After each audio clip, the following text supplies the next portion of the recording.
حضرت ابوبکر صدیق رضی اللہ عنہ کو جذب ہوا پہلا. حضرت عمر رضی اللہ عنہ تلوار لے کر اسلام قبول کرنے نہیں جا رہے تھے. اللہ تعالیٰ سے مانگا نہیں تھا کہ مجھے کلمہ عطا فرمانا. نعوذ باللہ اتنا خطرناک کام کرنے جا رہے تھے.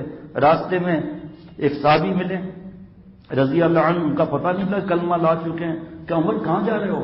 کہ آج سب کام ختم کرنے جا رہا ہوں، نعوذ باللہ آپ صلی اللہ علیہ وسلم شہید کرنے جا رہا ہوں. ڈر گئے. کہ اپنی بہن اور بہنوئی کا پتہ ہے وہ ایمان لے آئے. کہ اچھا. غصے میں گئے، دروازے کو آواز لگائی اور بہن نے دروازہ کھولا، قرآن پاک کے اوراق وغیرہ چھپا لیے، بہنوئی بھی چھپ گیا ان کا. اور کہا کیا کر رہے تھے؟ میں نے آواز سنی. کیا اسلام لے آئی ہو؟ کہاں میں اسلام لے آئی ہوں. کیا کرو گے؟ پہلا حضرت عمر رضی اللہ عنہ کو جذب ہوا یہ کہ میری آواز سن کر جو بہن رو رہی ہوتی تھی، ڈر رہی، آج میری آنکھیں میں آنکھیں ملا کر دیکھ رہی ہے. کہ ٹکڑے ٹکڑے کر دوں گا، ایمان کو دل سے نکال. اے عمر، جب ایمان دل میں آ جاتا ہے جان نکل جاتی ہے، ایمان نہیں نکلتا. دوسری چوٹ لگی. کہا اچھا قرآن پاک مجھے دو. کہا تم میں نہیں دے سکتی، میں تمہارا تم مسلمان نہیں ہو، پاک نہیں ہو. تیسری چوٹ لگی. سورہ طٰہٰ کی آیتیں شروع کی. دل پگھل گیا. یہ قرآن پاک کا معجزہ ہے کہ دل پگھل گیا، کلمہ پڑھ لیا. کہا آپ صلی اللہ علیہ وسلم کہاں ہیں؟ کیا دار ارقم میں ہیں. کب وہاں تشریف لے گئے، ہاتھ میں تلوار ہے ابھی بھی. اور دروازے پر آواز دی. ایک صحابی نے باہر سے دیکھا، گھبرا گیا پیچھے. کہ اے نبی صلی اللہ علیہ وسلم، عمر آئے، ہاتھ میں تلوار ننگی ہے. حضرت امیر حمزہ رضی اللہ عنہ نے فرمایا لاؤ اس کو آگے، اگر کسی غلط مقصد سے آئے اسی کی تلوار سے گردن اڑا دوں گا. آپ صلی اللہ علیہ وسلم کو 40 مردوں کی جنتی کی طاقت تھی، دنیا کے 100 مرد کے برابر ایک. 4000 کی طاقت تھی آپ صلی اللہ علیہ وسلم کو. حضرت عمر رضی اللہ عنہ آئے، آپ صلی اللہ علیہ وسلم سے جھٹکا دیا ہے. عمر ابھی بھی ایمان نہیں لاتے، نیچے گر گئے. کیا عرض کیا؟ میں اسی لیے تو آیا ہوں. یہ جذب ایمان لا کے صحابہ رضوان اللہ علیہ مجمعین نے نعرہ تکبیر بلند کیا اور آپ صلی اللہ علیہ وسلم نے اس کا جواب بھی دیا. ماشاءاللہ حضرت جبریل علیہ السلام آ گئے. اے نبی صلی اللہ علیہ وسلم، عمر کے ایمان لانے پر فرشتے خوشیاں منا رہے ہیں. امیر المومنین ہوئے، کیا کرنے جا رہے تھے، کیا ہوئے. حضرت وحشی نے حضرت امیر حمزہ رضی اللہ تعالیٰ عنہ کو بے دردی سے شہید کیا. اللہ کتنے پیارے ہیں، گھڑی دیکھنا پڑتی ہے بار بار. اللہ کے کتنے پیارے. حضرت امیر حمزہ رضی اللہ عنہ ان کو بے دردی سے شہید کیا. ناک کاٹ لی، آنکھ نکال لیے، کان کاٹ لیا، سینہ چاک کر لیا. آپ صلی اللہ علیہ وسلم بہت غم ہوا. فرمایا خدا کی قسم، ایک کے بدلے 70 کو ماروں گا. اللہ اللہ ہے ارحم الراحمین. آپ صلی اللہ علیہ وسلم رحمۃ للعالمین. کیا کتنے واقعات ہیں، دل چاہتا ہے ساری رات آدمی بیٹھے رہے. ایسے واقعات ہیں کہ اللہ کتنے پیارے ہیں. اور ہم کہتے ہیں ہمارے گناہ بہت زیادہ ہے. تو گناہ زیادہ ہیں تو محدود ہیں. اللہ تعالیٰ کی ذات لامحدود ہے. ایک آدمی دریا کے کنارے آیا اور کہا دریا صاحب میرے ہاتھ میں پخانہ لگا ہوا ہے، آپ کے اندر ہاتھ ڈالوں گا تو آپ تو ناپاک ہو جاؤ گے. مولانا رومی رحمۃ اللہ علیہ فرماتے ہیں میں جواب دیتا ہوں، ارے تیرے جیسے ہزاروں آتے ہیں، کابل سے دریا سندھ چل رہا ہے، روزانہ ہزاروں لوگ آگے پاک ہو جاتے ہیں، میرے اندر کوئی فرق نہیں پڑا. پاک تو ہمارے سے ہی ہوگا چاہے 1 یا 2 ڈول ہوں، ہم ناپاک نہیں ہوتے. جو دریا کے اندر پاکی کی یہ طاقت ہے، سمندر کے اندر پاکی کی یہ طاقت ہے، تو اللہ تعالیٰ کے لامحدود معافی کے اندر گناہوں کو پاک کرنے کی کتنی طاقت ہوگی بھائی. اللہ تعالیٰ نے لکھوایا ہوا ہے عرش اعظم پر. تفسیر موضوع القرآن حضرت شاہ عبد القادر رحمۃ اللہ نے لکھا ہے، اللہ تعالیٰ نے لکھوایا ہے سبقت رحمتی غضبی. اللہ تعالیٰ کی رحمت اور غصے میں دوڑ دی، اللہ کی رحمت جیت گئی. شیخ الرحمۃ اللہ علیہ فرماتے ہیں مطلب کیا؟ فرمایا مطلب یہ کہ جو قانون سے نہیں بخشا جائے گا اللہ اپنی رحمت سے اس کو بخش دیں گے. کیونکہ اللہ تعالیٰ جج نہیں ہے، پارلیمنٹ کا واسطہ نہیں ہے. اللہ تعالیٰ مالک یوم الدین ہے. کتنے گناہ ہو جو جوش میں آئے دریا رحم کا، دبر 7 سالہ ہو فخر اولیاء. ایک بہت بڑے بزرگ تھے، نام یاد نہیں آ رہا، جا رہے تھے دیکھا کہ ایک آدمی کے جنازے کو 3 مردوں نے، ایک عورت نے کندھا دیا ہوا ہے.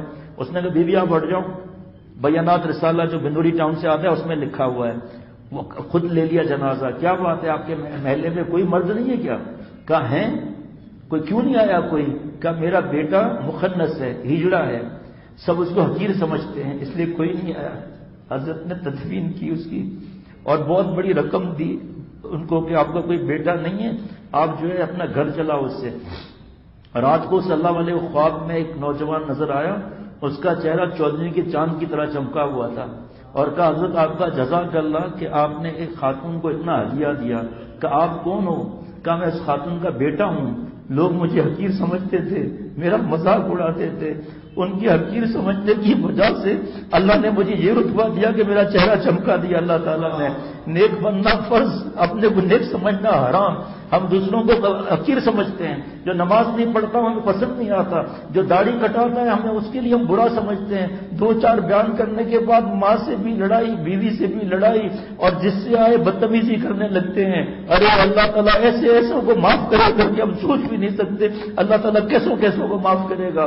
اے اللہ سینکڑوں کو تو کرے گا جنتی، اے اللہ سینکڑوں کو تو کرے گا جنتی۔ اس نے یہ کمینہ بھی صحیح حدیث پاک میں ہے کہ جنت دوزخ میں سب سے پہلے جو مسلمان آخر میں نکلے گا نا، سب سے آخر میں،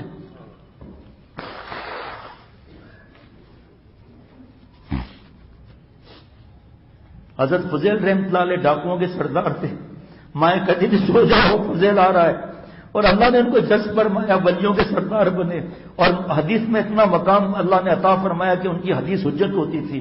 ان کے بیٹے محمد تھے، وہ حدیث پاک میں حجت تھے۔ میرے بھائی ایک بوڑھا رو رہا تھا، اس نے بہت گناہوں میں تھا، اس نے توبہ کر لیا، بیان میں آنے لگا، 4-6 مہینے کے بعد رو رہا ہے۔ میں نے کہا بابا کیوں رو رہے ہو آپ؟ کہا اللہ تعالیٰ کیا بولیں گے کہ میں 80 برس کا ہوں، 70 برس تک گناہ کرتا رہا، 75 برس کے بعد اب مرنے سے پہلے میں نے تسبیح سنبھال لی اور میں نے توبہ کر لیا، میں اس لیے مایوس ہو رہا ہوں کہ کوئی معافی نہیں ہے۔ میں نے کہا بابا جواب آپ خود دو گے، ہمارے حضرت نے میں سکھایا ہے، اب جواب آپ خود دو گے۔ یہ بتاؤ 80 سال کا کافر آج کلمہ پڑھ لے، اللہ اس سے پچھلا کفر کا حساب لیں گے؟ کہا بابا نہیں لیں گے، تو ہم تو مسلمان ہیں، اللہ ہم سے پچھلا حساب کیسے لیں گے بھائی؟ ماشاء اللہ ہنسنے لگا۔ آج ہم لوگوں کو مایوس کرتے ہیں، اگر کوئی ہمارے پاس آئے کہ میں نے زنا کر لیا، فوراً فتویٰ جاڑ دیں گے، خدا کی قسم لاکھ زنا بھی کیا ہو، کروڑوں شراب بھی پیا ہو، اور ریت کے ذرات جتنے بھی گناہ ہو اللہ سے معافی مانگ لے، اللہ تعالیٰ سے نہ صرف معاف فرماتے ہیں بلکہ اللہ فرماتے ہیں ان اللہ یحب التوابین، اللہ تعالیٰ محبت فرماتے ہیں، اللہ تعالیٰ محبت فرماتے رہیں گے مضارع سے جب تک میرے جیسا گندا توبہ کرتا رہے گا۔ حدیث پہ آ یارو 100 قتل کے مجرم کو اللہ نے معاف کیا ہے۔ کیا آپ سے عرض کروں، بخاری شریف کی حدیث پاک ہے، اس کو کہا گیا کہ جاؤ نیکوں کی بستی کے پاس جاؤ، وہاں جا کے توبہ کرو۔ بڑے سوالات ہیں علامہ ابن حجر اسقلانی رحمۃ اللہ علیہ کے اس بارے میں۔ وہ بستی کے قریب جا رہا تھا، انتقال ہو گیا، اس نے چہرہ نیکوں کی بستی کی طرف کر لیا، دوزخ کے فرشتے آ گئے دوزخ میں لے جانے کے لیے، جنت کے فرشتے آ گئے جنت میں لے جانے کے لیے۔ ارے بھائی توبہ کیا تو نہیں تھا؟ ارے بابا توبہ کے لیے چلا تو تھا۔ پھر آسمان پہ فرشتے جاتے ہیں کہ اللہ یہ کہہ رہا ہے دوزخ، یہ کہہ رہا ہے جنت، لیکن اس نے توبہ کی تو نہیں تھی۔ اللہ تعالیٰ فرمائیں گے کہ پیمائش کرو زمین کی، اگر نیکوں کی بستی کے نزدیک ہے تو اس کو جنت میں لے جاؤ ورنہ دوزخ میں لے جاؤ۔ فرشتے زمین کی پیمائش کے لیے نکلے، آسمان سے زمین کو حکم ہوا تقربی، اے زمین نیکوں کی بستی کے نزدیک ہو جا، چبادی جو جہاں بے ہے یا اڑیان یا فحاشی ہوتی تھی اس سے دور ہو جا۔ فرشتے آئے لے کے اڑ گئے جنت کی طرف۔ جناب علامہ ابن حجر اسقلانی رحمۃ اللہ علیہ سوال کرتے ہیں کہ ایک طرف اللہ تعالیٰ زمین کی پیمائش کرا رہے ہیں، دوسری طرف زمین کو قریب کر رہے ہیں، یہ کیوں؟ جواب خود دیتے ہیں قیامت تک کے لیے، فرماتے ہیں دوستوں اللہ کا زمین کی پیمائش کرانا اللہ کا عدل تھا، اور زمین کو قریب کرنا اللہ کا فضل تھا۔ اللہ کا فضل کسی قانون کا پابند نہیں ہے۔ سپریم کورٹ ہائی کورٹ کہتی ہے اس کو پھانسی دو، وہ اپیل کرتا ہے پرائم منسٹر پریزیڈنٹ سے، وہ کہتے ہیں بھائی ہمارا حکومت ہمارے پر قانون عمل ہمارے پر قبضہ نہیں کر سکتا، ہم اپنے اختیارات استعمال کرتے ہوئے مجرم کو معاف کرتے ہیں، باعزت بری کرتے ہیں۔ دنیا کا پریزیڈنٹ اور پرائم منسٹر اور بادشاہ تو کسی کو معاف کر سکتا ہے، اور جس بادشاہوں کے بادشاہ نے ساری دنیا کو بادشاہ کی بھیک دی ہے، پرائم منسٹر کو بھیک دی ہے، پریزیڈنٹ کو بھیک دی ہے، کیا وہ ہمیں معاف نہیں کرے گا؟ ایک بچہ اس کو ماں سے ڈالتی ہے تو اللہ تعالیٰ تو ماں باپ سے زیادہ پیار کرتے ہیں، وہ ہم کو کیوں آگ میں ڈالیں گے؟ ہم کتنے بھی گناہ کر چکے اب تو توبہ کر لیں بھائی۔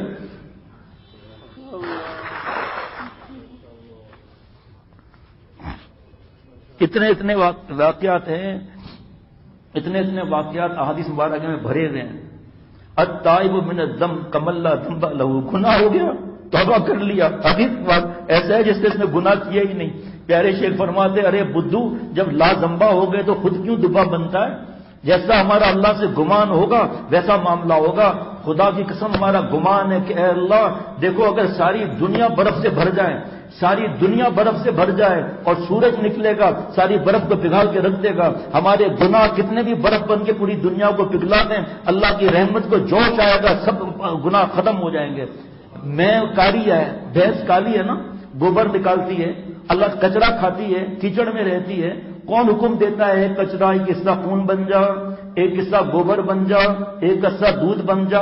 کبھی دودھ سے خون نکلتا ہے، کبھی گوبر نکلتا ہے، کبھی پیشاب کی بدبو آتی ہے؟ نہیں، سفید سفید دودھ چل رہا ہے، پورے دنیا اس کی وجہ سے زندہ ہے، دودھ کی وجہ سے، میٹھے میٹھے چھوڑو سب چیزیں گن نہیں سکتے۔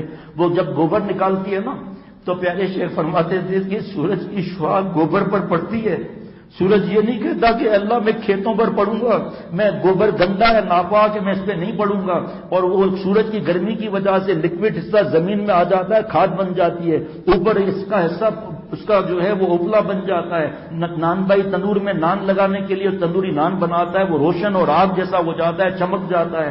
اللہ سے ہم دعا کریں اے اللہ آپ کا سورج گوبر پر شعاعیں ڈالتا ہے، اسے نفرت نہیں کرتا، اے سورج کے خالق اور مالک میں گوبر سے بھی گندا ہوں، اس سے بھی گندا ہوں، اس سے بھی گندا ہوں، اے اللہ اپنے معافی کی سورج کی ایک شعاع مجھ پر ڈال دے، مجھے بھی اللہ اپنا پیارا بنا دے۔ اللہ کے خزانے لامحدود ہیں، میرے گناہ محدود ہیں، وہ لامحدود کی معافی بھی لامحدود ہے۔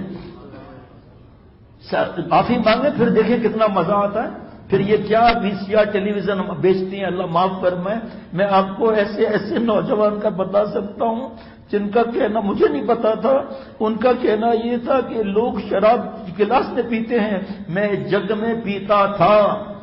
اللہ حضرت سلطان ابراہیم ابن ادھم رحمۃ اللہ علیہ بلخ کے بادشاہ نیک بن گئے، اللہ نے ان کو بھی جذب فرمایا۔ گزر رہے تھے دریا کے کنارے سے، دیکھا کہ ایک رئیس کا بیٹا شراب پیا ہوا اور اس کی الٹی وومٹ اس کو کیا ہوا، چہرے پر گندگی، کپڑے پر گندگی، مکھیاں بیٹھی ہوئی، بدبو زیادہ۔ کیا بتاؤں ان کی باتیں، قرآن پاک کی تفسیر رول مانی میں ان کا ذکر آیا ہے۔ ملا علی قاری رحمۃ اللہ علیہ کی مرکات 11 جلدوں میں ان کا نام بھی آیا ہے، اب میرا نام بھی آئے گا تیرے نام کے ساتھ۔ وہ نوجوان شراب میں بے ہوش گرا ہوا تھا، مکھیاں بیٹھ رہی تھی، بدبو تھی، حضرت آگے کر کے پھر پیچھے آئے، رب میرا جو ہے نا اس کا بندہ ہے نا، تو اللہ سے دوستی ہم لگانے کی فکر کر رہے ہیں نا، گناہگار ہے تو کیا ہوا، گناہگار سے نفرت نہیں کی جاتی، گناہ سے نفرت کی جاتی ہے۔ کوئی برتن ملا، کوئی ٹوٹا ہوا، اس سے پانی بھر کر لائے، اس کا چہرہ دھویا اور اس کو ٹھنڈک لگی، قمیض دھوئی، چہرہ دھویا، ٹھنڈک لگ گئی، اٹھ کر بیٹھ گیا اور رونے لگا۔ حضرت آپ نے مجھ گندے کا کیس صاف کیا ہے، بھائی نہیں صاف کرتا کہ ماں باپ کے علاوہ آپ نے میری کیس صاف کی ہے؟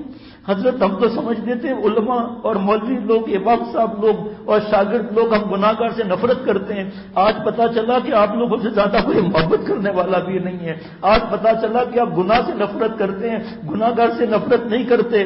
حضرت مجھے توبہ کرا دیجیے، آپ ریت کے ذرات جتنے بھی گناہ ہو 4 شرطوں سے نہ صرف اللہ معاف فرما دے بلکہ اپنا پیارا بنا لیتے ہیں اللہ تعالیٰ۔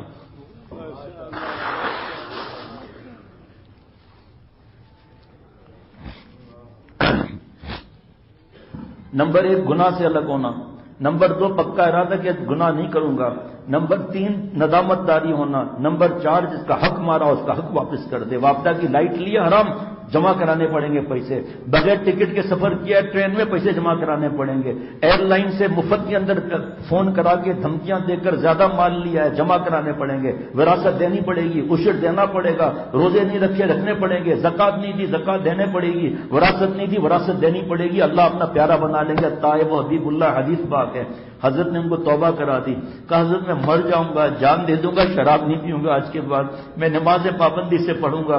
حضرت سلطان ابراہیم ابن ادھم رحمۃ اللہ علیہ گھر آ گئے، اللہ سے رونے لگے کہ اللہ اعلام فرما دے، کیونکہ اعلام انسان کے ہاتھ میں نہیں، کشف انسان کے ہاتھ میں نہیں، وہ اللہ کے ہاتھ میں ہے، اور کرامات اور کشف جو ہے وہ 1000 کرامات سے بڑھ کر دین پر استقامت پہ رہنا ہے۔ ملا علی قاری رحمۃ اللہ علیہ مشکات کی شرح میں فرماتے ہیں مرقات میں، اللہ سے رو رہے تھے، اعلام ہوا کہ اس نوجوان کو ہم نے وہ درجہ دیا ہے جو سارے جتنے اس وقت اللہ والے ہیں نا اس سے اوپر اس کو درجہ دیا ہے۔ حضرت رونے لگے کہ یا اللہ کوئی نماز کا وقت نہیں ہے، حج کا وقت نہیں ہے، عمرے کا وقت نہیں ہے، آس پاس قرآن پاک نہیں ہے، کوئی روزہ نہیں ہے، کچھ بھی نہیں ہے، اللہ پھر اعلان فرما دیں کہ اس کو اتنا اونچا مقام دے دیا. وہ مفتی اعظم سے بھی یہ واقعہ پوچھ سکتے ہیں. غیبی آواز سنی، انت غسلت وجہہ لاجلی فغسلت قلبہ لاجلک. اے سلطان تو نے اس کا چہرہ دھویا میری وجہ سے، میں نے اس کا دل دھو دیا تیری وجہ سے. جس کا دل اللہ دھو دے وہ کیسے گناہ کر سکتا ہے؟ وہ یہ قصے کہانی کی باتیں نہیں ہیں. اللہ والے اگر نہ ہوں تو خدا کی قسم قیامت آ جائے گے. جب کوئی اللہ والا ہے جس کی وجہ سے قیامت نہیں آ رہی تو میں کیوں اللہ والا نہیں بن سکتا؟ میری ماں بہن بہو بیٹیاں رابعہ بصریہ کیوں نہیں بن سکتی؟